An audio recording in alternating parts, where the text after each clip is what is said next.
حضرت میاں شیر محمد شرقپوری علیہ رحمہ فجر کی نماز کے بعد یہ ٹوٹیاں نہیں جس طرح ہوتی تو وہ چھوٹا سا برآمدہ تھا تو برآمدے کے اوپر بیٹھ کے وظائف کرتے تھے اور پھر اشراق کی نماز تک وہاں بیٹھتے اور پھر تشریف لے جاتے.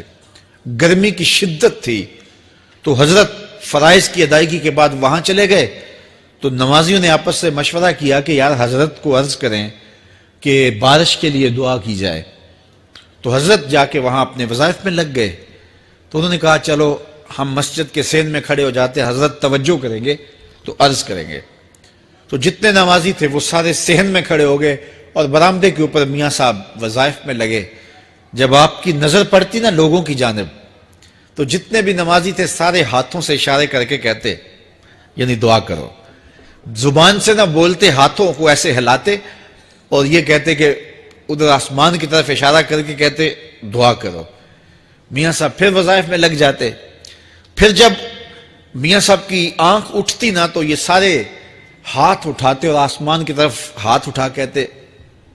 میاں صاحب پھر وظائف میں لگ جاتے. جب 2-3 مرتبہ ایسا ہوا نا تو میاں صاحب کی ہنسی نکل گئی اور ایسے آسمان کی طرف دیکھ کے کہا چل ہن پا دے. کہتے ہیں بس یہ بات کہنے کی دیر تھی کہ چھم چھم می برسنے لگا. تو جب کوئی حضور کا ہو جاتا ہے تو رب اس کو اپنا محبوب بنا لیتا ہے. تو حضور کی محبت خدا کی محبوبیت کا ذریعہ ہے. اس لیے ہمیں حضور کا پیار اپنی روحوں میں موجزن کرنا ہے, حضور کی محبت اپنی روحوں میں اتارنی ہے, اور محبت اپنے تمام تر تقاضوں کے ساتھ جب روح پذیر ہوگی تو پھر ہمارا انداز زندگی بھی سنور جائے گا, ہماری آخرت بھی سنور جائے گی. محبت کے من جملہ تقاضوں میں سے سب سے بڑا تقاضا محبوب کی اطاعت ہے کہ بندہ جس سے پیار کرتا ہے اس کی بات مانتا ہے. یہ ہے دعوی محبت کا ثبوت, اس کی دلیل. اور حضور کے صحابہ کی زندگیاں دیکھیے کہ انہوں نے حضور علیہ السلام کے ساتھ کیسے پیار کیا. حضور کی محبت میں اپنی عادتوں کو بدل دیا. حالانکہ عادتیں نہیں بدلی جاتی. 2 سکے بھائی ہوں, رشتہ کتنا گوڑا ہے, اور ایک گھر میں پرورش پائی ہے, ایک گود میں پلے ہیں, ایک باپ کے گہوارہ تربیت میں رہے ہیں, لیکن طباع میں اختلاف یہ ایک فطری بات ہوتی ہے. ہمارے پاس لوگ آتے ہیں 2 سکے بھائی ہوتے ہیں, ایک کی طبیعت ادھر کو جا رہی ہوتی ہے, دوسرے کا مزاج ادھر کو جا رہا ہوتا ہے. ایک سخت نرم مزاج ہوتا ہے اور دوسرے کی آنکھوں سے انگارے پھوٹ رہے ہوتے ہیں. ایک معاف کر دینے والا ہوتا ہے, ایک سخت غصیلا ہوتا ہے. ایک کی طبیعت کے اندر تلخی کی چنگاریاں ہوتی ہیں اور ایک کی طبیعت کے اندر نرمی کے پھول ہوتے ہیں. آپ نے بھی دیکھا ہوگا. تو یہ ایسا ہوتا ہے. اب اسی طرح کھانے پینے کی چیزوں میں طباع کا اختلاف یہ فطری بات ہے. ایک کو ایک چیز پسند ہوتی ہے, دوسرے کو وہ چیز پسند نہیں ہوتی ہے. بعض اوقات ماں کو مسئلہ ہوتا ہے کہ یہ چیز اگر میں تیار کرتی ہوں تو میرا دوسرا بیٹا نہیں کھاتا, تو اس کے لیے بعد سے الگ سے کوئی چیز تیار کرنی پڑتی ہے کہ اس کی ڈیمانڈ یہ ہے اور میرے اس بیٹے کی ڈیمانڈ یہ ہے. مائیں مزاج سمجھتی ہیں. ایک آغوش میں پرورش پانے کے باوجود خون ایک ہے, گہوارہ تربیت ایک ہے, دودھ ایک ہے, لیکن طبیعتوں کے اندر اختلاف پایا جا رہا ہے. لیکن صحابہ کی زندگیاں دیکھیے, انہوں نے اپنی طبیعتیں بھی حضور کی طبیعت کے سانچے میں ڈھال دی. حضرت انس بن مالک کو کسی نے دیکھا کہ وہ شوربے سے کدو کے ٹکڑے نکال کے کھا رہے ہیں, تو کہا یہ کیا کر رہے ہو؟ کہا میں نے ایک دن حضور کو یوں کرتے ہوئے دیکھا تھا. تو طباع کا اختلاف یہ ایک فطری اختلاف ہوتا ہے, لیکن صحابہ نے اس کو بھی چھوڑا اور حضور کی محبت کے سانچے میں ڈال دیا. پھر اس چیز کا انتظار نہیں کیا کہ حضور کا فرمان کیا ہے, حضور کی چاہت پہ اپنے مزاج کو بدلا. اللہ اکبر. حضور علیہ السلام مدینہ المنورہ کی گلی سے گزر رہے تھے. ایک گنبد نما مکان بن رہا تھا اور ایسے مکان حضور کو پسند نہیں تھے. تو آقا کریم علیہ السلام نے پوچھا یہ مکان کس کا ہے؟ کہا فلاں انصاری کا ہے. حضور گزر گئے, چہرے پہ تھوڑے سے ناگواری آثار حویدہ ہوئے. کسی نے اس صحابی کو بتا دیا کہ حضور گزرے تھے, تیرے مکان کو دیکھا, شاید پسند نہیں آیا. 2-4 دن کے بعد حضور دوبارہ گزرے, دیکھا کہ وہاں ملبے کا ڈھیر پڑا ہوا تھا. فرمایا اس صحابی کو بلاؤ، بلایا گیا، کہا میں پرسوں ترسوں گزرا تھا، تیرا مکان دیکھا تھا، یہ کیا ہوا؟ عرض کی میں نے گرا دیا ہے۔ فرمایا کیوں؟ عرض کی سنا تھا آپ کو پسند نہیں، سنا تھا آپ کو پسند نہیں۔ میں اور آپ دیکھیں ہمارا کیا کیا حضور کو پسند ہے، سر سے لے کر پاؤں تک، نجی زندگی سے لے کے سیاسی زندگی تک، اپنے امور ذات سے لے کر کے اپنی معاشرتی زندگی تک، ہمارا کیا کیا حضور کو پسند نہیں، اور ہر وہ چیز بدل دیں جو حضور کو پسند نہیں۔ محمد دی زیارت محمد دے رنگ وچ، اے ٹھگ بازیاں جانے پیارا محمد صلی اللہ علیہ وسلم۔ میرے شیخ کامل کا ایک شعر ہے، اور وہ شعر اتنا وزنی ہے کہ اگر میرے پاس جواہر لال موتی ہوں اور میں ایک پلڑے میں ڈال دوں اور ایک پلڑے میں یہ شعر رکھ دوں تو یہ شعر پھر بھی بھاری ہوگا۔ یاری لا تو پاک نبی سنگ، اے پر پوری یاری، پھر درود قبول ہے تیرا لکھ نہ لوں ایک واری۔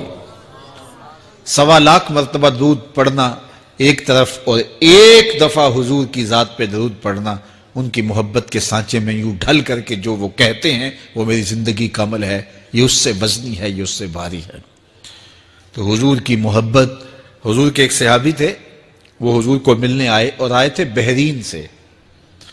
اچھا، انہوں نے حضور کو سلام کیا تو حضور نے رخ پھیر لیا، ناراضگی کا اظہار کیا، تو وہ سمجھے کہ شاید حضور نے ایسے ہی رخ پھیرا، تو جدھر حضور نے رخ پھیرا وہ ادھر جا کے سلام کرتے ہیں، تو حضور نے پھر رخ پھیر لیا، سمجھ گئے کہ حضور ناراض ہیں۔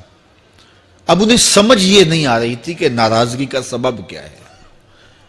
وہ اصحاب رسول سے پوچھنے لگے کہ حضور مجھ سے ناراض لگتے ہیں، آپ میں سے کوئی بتا سکتا ہے کہ حضور کیوں ناراض ہیں؟ اللہ اکبر!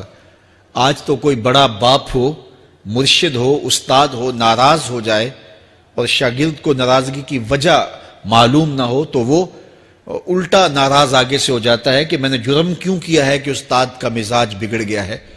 اللہ اکبر! لیکن ذرا دیکھیے، رنگ دیکھیے محبت کے، وہ صحابہ سے پوچھتا پھرتا ہے کہ حضور مجھ سے ناراض ہیں، مجھے بتائیے کہ کیا سبب ہوا؟ تو انہوں نے کہا کہ یہ تیرے ہاتھ میں جو سونے کی انگوٹھی ہے، اس سے حضور ناراض ہیں، کیونکہ حضور اس کو منع کر چکے ہیں۔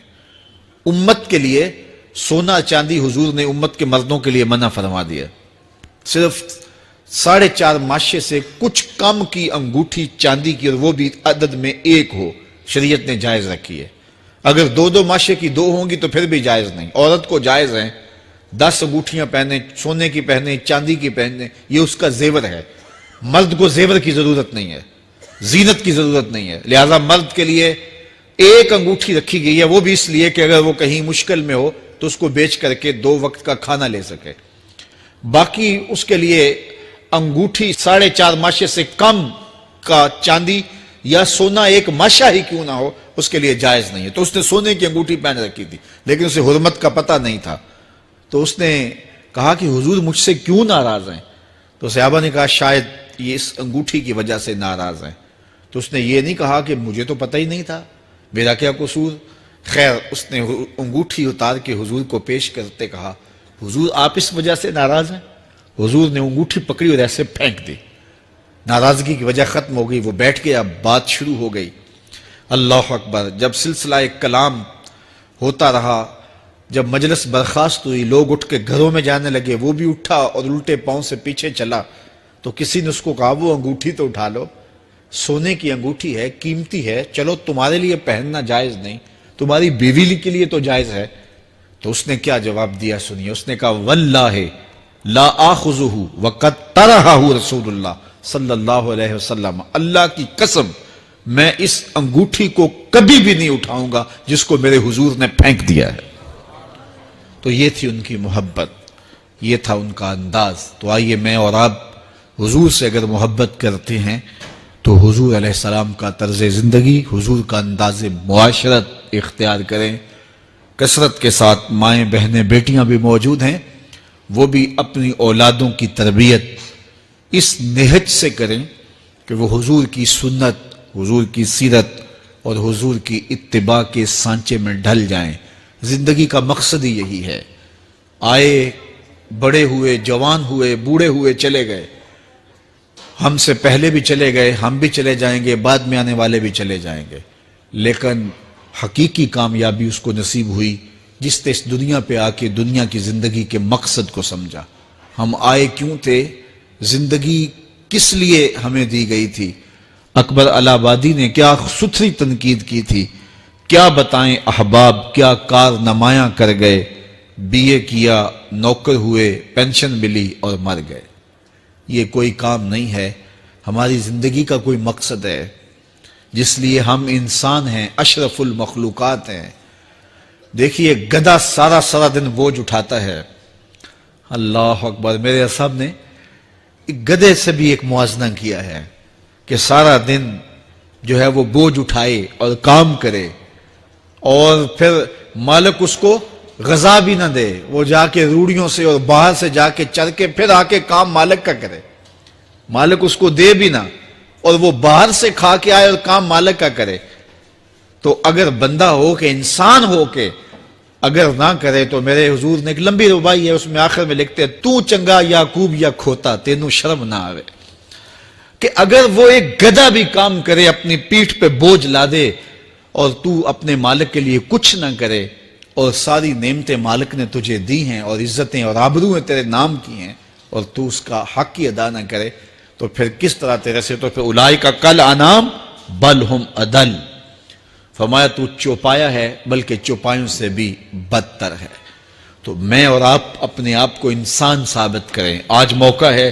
سے ثابت نے اجے حواس تیرے، سے ثابت نے اجے حواس تیرے، کر لے نیکیاں رج کے تو، اڑیا رب رسول کیوں پل بیٹھوں، آ رب رسول ول پج کے تو، آئی موت ایتھے رہسن کم تیرے، آئی موت ایتھے رہسن کم تیرے، نیکیاں کر لے بھج کے تو، کی آکھ سن لوگ یعقوب تینوں، جب ٹر پیوں سر منہ کج کے تو۔ وہ وقت آئے گا جب تنیاں باندھ دی جائیں گی، جب دونوں جانب سے کفن باندھ دیا جائے گا، پھر پردہ ہٹا ہٹا کے دیکھا جائے گا، پھر بند کر دیا جائے گا۔ وہ لمحے کتنے دردناک ہوں گے، وہ گھڑیاں کتنی دردناک ہوں گی۔ آج مجھے اور آپ کو اللہ نے موقع دیا ہے، تو آج حضور کی سیرت کو اپنانے کا، اپنی روحوں میں اتارنے کا عزم کر کے اس